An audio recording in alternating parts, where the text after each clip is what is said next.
My name is Zubin, and you're watching the series Leadership in HR. Today we have with us Laurence. He has many years of experience in the human resource profession, but most importantly, what I would like to mention here is that he loves organization development. So I consider him to be an expert in OD. But to know more about him, let's speak to Laurence. Laurence, welcome to the show. Yes. It's really nice to have you here. We would first like to know a little bit more about you, about your career, about what you do when you're not working as well. My name is Laurence.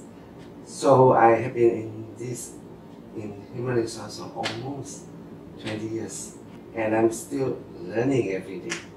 So I started as training professions. Then later I move on to in talents, then move on into organization development, then HR. Okay. So out of the 20 years, I think I spent up nearly 15 years in the multinational companies like Pfizer, First Solar, or Western Digital, and some others local big enterprise. So this exposed me to not only to the Western culture, but also the Eastern cultures. So it's a very interesting journey that the culture become very essential of my work, because I'm not doing only my work not only limit to in Malaysia, but also doing regional work like in Singapore, in Shanghai, and working with people from British Americans and even from India itself. Mm-hmm. Yeah. Okay. While I'm not working, I spend a lot of time on readings, travelings, of course, plus networking. You know, this has become my passion. In fact, this work in HR is like a hobby to me. It's like somebody paying me to do my hobbies. It's very, to me, that's why I say that I still keep on learning and sharing. You remind me of a poem that I had read in my younger days, and I learned two words from that poem. The first word is vocation, and the second word is avocation. So vocation is your work, avocation is more or less your play, what you love to do. Right. And throughout my life, when people ask me what I do, I say my vocation and my avocation is the same thing. I'm so happy I've met someone now who has the same thing. Your vocation and your avocation is the same thing. You love doing what you're doing. It's true. That's why it's like, it's a journey where I keep learning and keep sharing and keep exploring. And especially when I'm able to using a lot of Western ideas in an Asian context, and also at the same time because I did learn about Japanese culture and the language, so I also in my work to insert such elements when I was trying to do some changes. When we're talking about learning, the importance of learning itself, and that is our subject of discussion today. Why do you think it's important to keep on learning? And I believe one of the aspects of organization development is to be very strategic in your thinking. So yes, why do you think these two aspects, and I'm just trying to bring these two aspects of OD right now. I remember Peter Senge has once said, the only competitive advantage we have today is you learn faster than your competitor. The rest of the thing can be copied. You can hire people.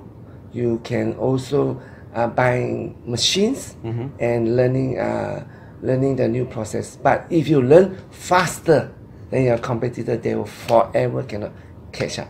So based on that, I determined to read about 50 books a year. Wow. Okay. Yeah. So of course, most of it are business or HR or even IT books. You know, because in my line of work, I have been exposed to at least 6 to 7 different industries. I work in pharmaceutical industry, even the FMCG industry, in solar solar industry, renewable energy industry. Yes. Plus, even recruitment industry and manufacturing, payment like PayPal. Yeah. So all these different industry give me a different perspective of how HR can actually influence the organization. So by learning faster and learning ahead of others, I learned a secret to be successful in our career is you learn from the country which your career are in the advanced stage. They're always leading. Yeah. For example, US are always leading in HR and organization development.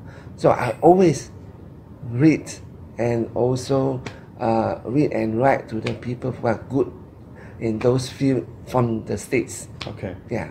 So by doing that, I know I will be 5 to 10 years ahead of any of my colleagues in this part of the world. So with the technology that I learned or the model that I learned, for example, like appreciative inquiry, I have been using it since 2005. But people only start talking about it in Malaysia for the last 3 years. So can you imagine the gap or the advantage that I have? Yes. Yeah. I remember when I go for interview, when I talk to the CEO and COO, whenever I shared my experience, what I did, they always find it they find it I'm very business driven. Even though I was in OD or training, or I can say things or that many of my colleagues or in the same line may not be able to verbalize it or address their concerns. Yeah. So this is on the learning part. So what is your experience in this of understanding the business first before we get into discussing OD initiatives? So have you had such experiences? Yes, I do have. In fact, I use a framework called Business Sustainability Model, where I will look at the organization in eight aspects. The first 4 are very crucial. I will look at into the strategies of the company, where I actually can facilitate and drive the corporate strategies. Then secondly, I look into how good they execute, how robust is their business process. Then I'm using the OD to intervene, like lean manufacturing, things like that. Okay. The third one, I will look into how good is their performance culture. How do they translate the business plan into the performance system? Okay. Okay. Then I also look into the engagement level. So whenever I talk to the CEO, I will ask about things like that. I will diagnose first. Then I will talk to them that those company strategies, and whenever I see there is an opportunity to contribute, I will actually propose my propose for a change, and usually the CEO will listen. Okay. Yeah, especially from the strategy part, where I would help the CEO to drive the corporate strategy, where I facilitate, and by offsite meeting, manager, communicate with managers, and also have quarterly reviews and have strategic conversations. So, and also tie in the strategy to performance and tie into reward, so that I have to form a value change. Yes. So when I speak to this so-called business language, and also to have HR intervention in their business processes or operation processes and their corporate strategies, and look into their talent pipelines, then I'm getting into their domains. Yes. Then I no longer talk about like training. I don't talk about like IR or CMB. I talk about things that they're worried every day. Yes. Yeah. That's how I get into the momentum to get the HR to be into the business side of the company. Okay, let me just give you one example. In one of the manufacturing plant I work with, I have drive the corporate strategies plus the operation process and the leadership development there. Okay. So what I will work with the CEO to come up with the whole company strategy plan. So we will have the outside meeting. Then after we come back, we actually have engaged 50 managers to come up with the strategies. And then I will actually communicate to all the employees, 12,000 of them. Okay. Yeah. Okay. Then I set the date for review in a year, in advance. Every quarterly, we have a half a day meeting between the directors and the CEO, where I will facilitate the meetings. Then, at the end of the year, we review, and we will also every quarterly we have town hall meeting to inform the employee from the CEO down to the operators of what happened to those strategies. So we use the balance scorecard. You talk about the finance, customer, internal process, and also employee engagement and learning.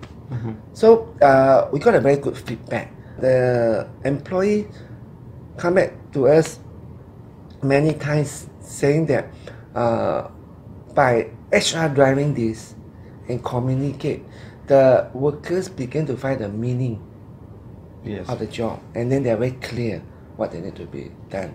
And the CEO was very amazed that HR department can drive the whole corporate strategies. They say they have never seen this before.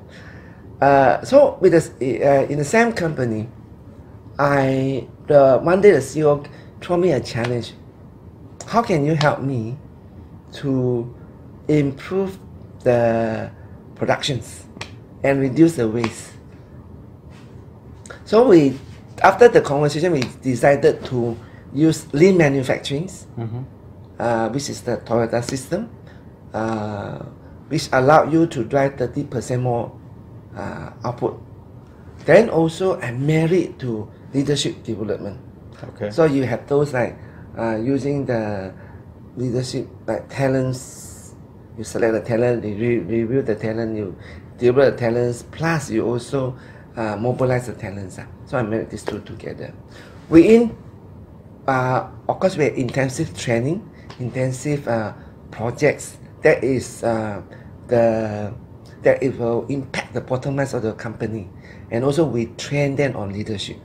So in within 1.5 years, we're able to save 100 million ringgit. Wow. Yeah, I only spent 400,000 on consulting. The change process where I use like McKinsey 7S or John Cotter change management. So with me, I have 7 of us in a team where we are leading the almost like 300 engineers, technicians, and we have a monthly Lean and Leadership Council meeting where everybody will be there.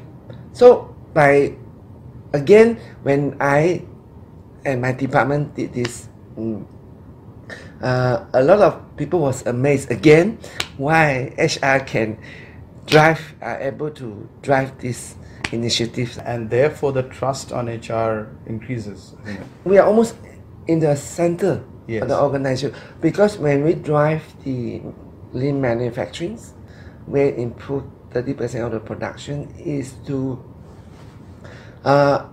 we use a lot of HR intervention like structure, system, reward, skill. So because HR leading it, it's very easy for us to make the changes. For example, we have to create the job for lean supervisors, Yeah. or we have to create a motivation voucher to the reward system. So it will give us an upper hand to make the changes. But not many HR people can drive this. But this is also not difficult to learn. Yeah. They put their heart and soul to drive it. Because the technical part, I engage a lean consultant to do it. But I will do the change management part. Of course, I need to submit a business case. In the business case, I estimate I need to invest $500,000.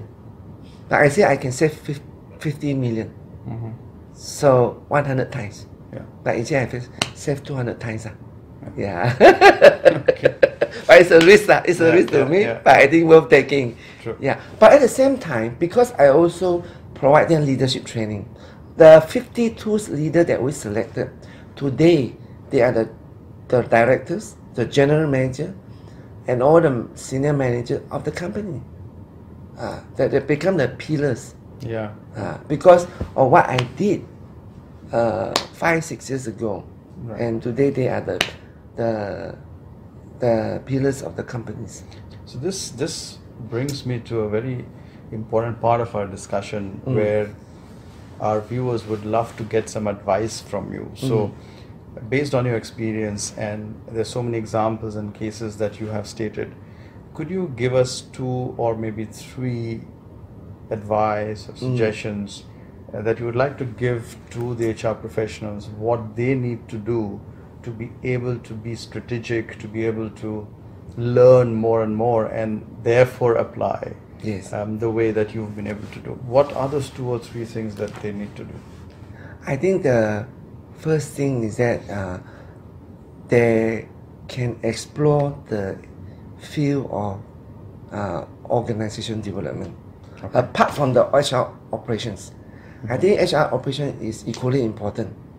But not many people venture into OD. What I mean OD is talent management, business process improvement, facilitation skill, corporate design, and also structures. All these many a few. But today our textbooks are mostly focused on HR operation.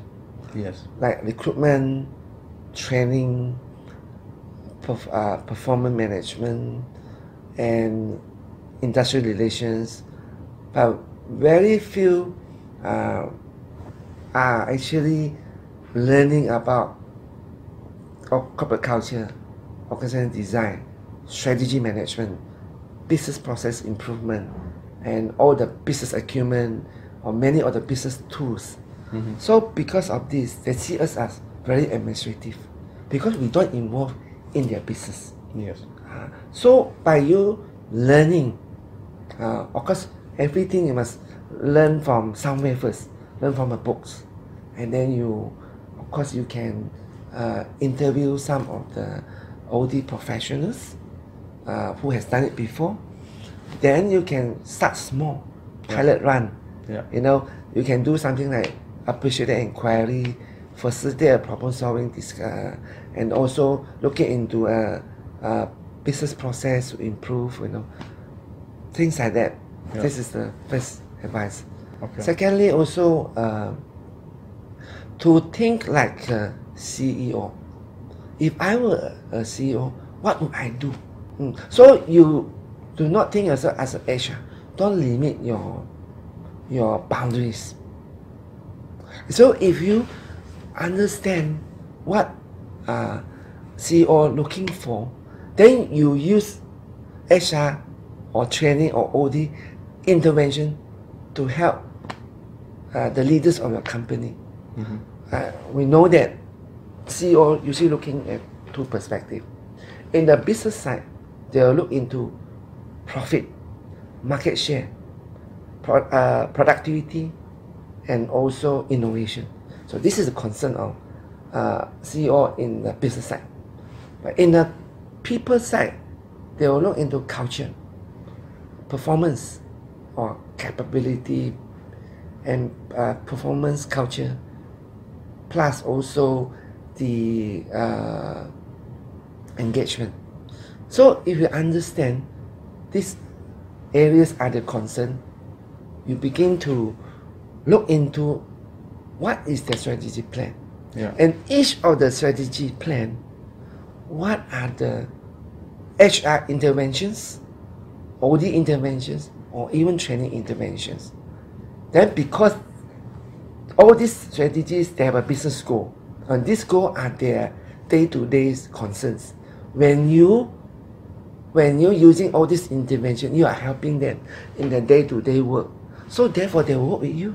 Because now they see you as their real strategic business partner. Yeah. I think this is the second tip, is really go into the concerns of the CEO or the business leaders. Of course, the third one is that the ability to learn.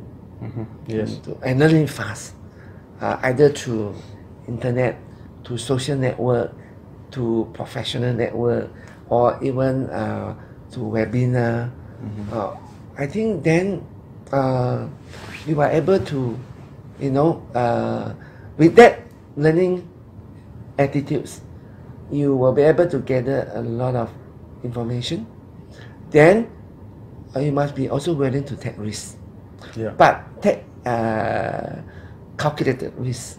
Always look at the small projects or the areas that you can apply without impacting too much of the business.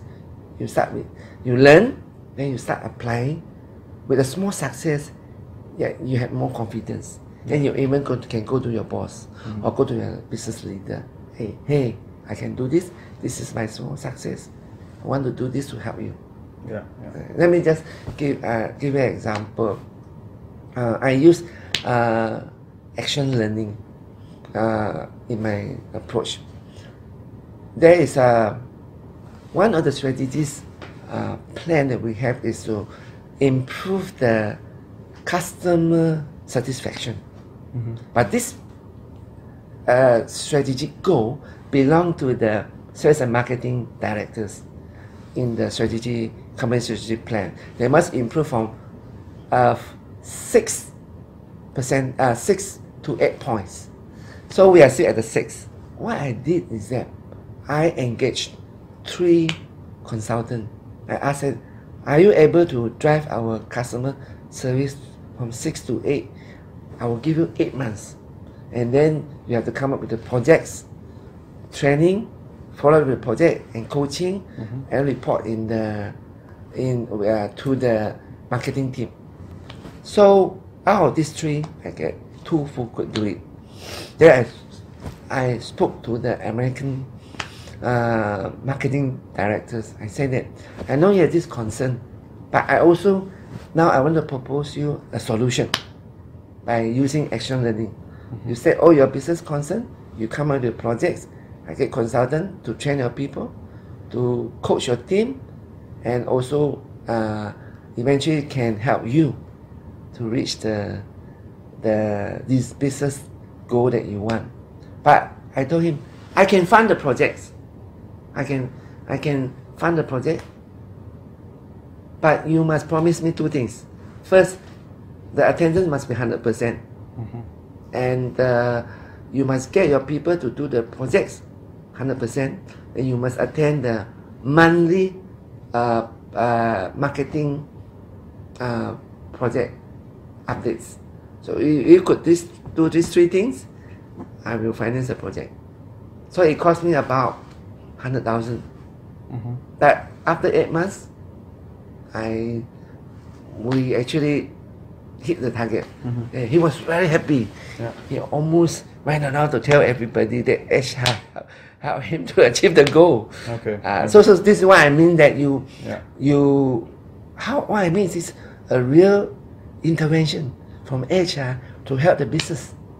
I think these are very important 3 points, and the example you've given really is something that we can all learn from. I want to thank you, Laurence, for giving us the time and sharing with us so many different experiences that you've had. It's been a great learning experience. Thank you so much for being here. Yeah, you're welcome. Thanks. So we were speaking to Laurence, and there's so much that he has shared with us about organization development. And I think what's important here is to also understand about the business aspect and understanding the business aspect. I hope you've liked what you've heard, what you've seen. Please share this video with your peers, and until the next time, goodbye.